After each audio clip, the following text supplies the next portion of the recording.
So, out biking this morning, I noticed that we had Workzones set up. Before I get there though, I wanted to just remind you, the governor this weekend, Friday, said masks are mandatory.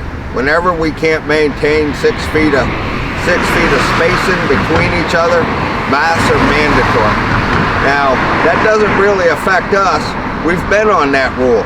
We've been the poster child of making sure people are wearing masks, and we're wearing the mask right. Even when we're out on recreation, just in case you run into somebody, you always have your mask. You always put your mask up. Make sure you have that. Sanitize your hands.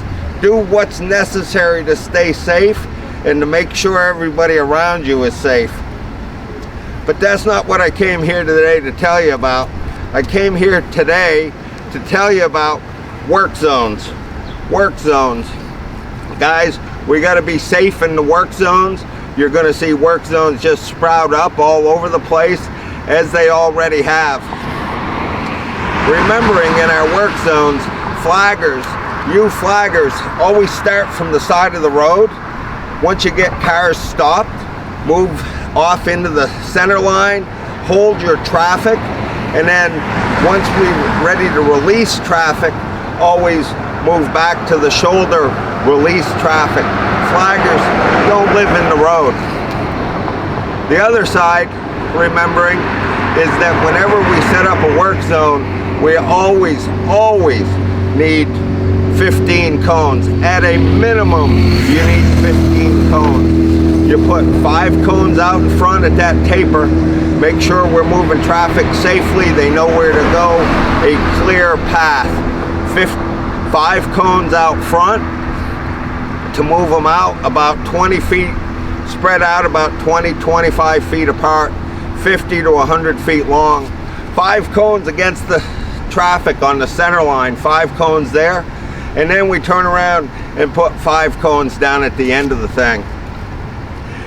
We make sure everybody within that work zone has that high vis apparel. Make sure they're well seen. Watch out for backing vehicles. We always bring vehicles in from the back side of the work zone, and you always give yourself some sort of buffer space up front. Want to make sure we got a buffer space up front in case somebody doesn't see us and we get into trouble there. Work zones are important. We've worked hard to make them safer, to make sure we always have the pieces we need. We always get 3 signs out there. Road work ahead, be prepared to stop, and then of course the flagger.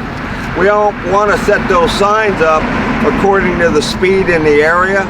We always want to set those signs up, 1 telephone pole or 2 telephone poles apart. Again, depending on the speed that's out in front. I want to remind you all, it's important, whether we're out biking, running, shopping at the grocery store, or wherever we're going. We want to make sure, have our masks with us. That's important. Put those masks up when you're out, whether it's on a weekend or whenever it is. Make sure you have your mask in place. When we're on a job site, you want to make sure on job sites that if you can't stay 6 feet apart, we always put our mask up, and we do it right. Another cyclist going by. This is going to be a great day for cycling. It's a great day for you guys, working, recreation, wherever it is. You don't want to bring that COVID thing, COVID hand, COVID lips. You don't want to bring that back to the job site. So let's be careful out there. Let's keep our masks up. Let's not let our guard down. My name's Richard Wobby. I'm with the Associated General Contractors, and I'm here for you. If I can help you be of service, give me a call. It's 802-223-2374. Make sure, stay in touch. Let me know what we can do to make your life safer. Thank you all for listening.